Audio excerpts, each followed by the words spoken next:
गरुडगमन तव चरणकमलमिह मनसि लसतु मम नित्यम् गरुडगमन तव चरणकमलमिह मनसि लसतु मम नित्यम् मनसि लसतु मम नित्यं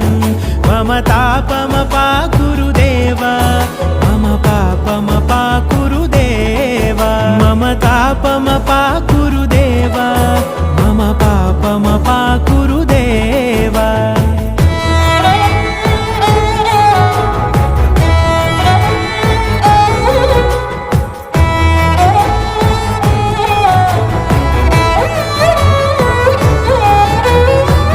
जनयन विधि नमुचिहरण मुख विबुध विनुत पद पद्मा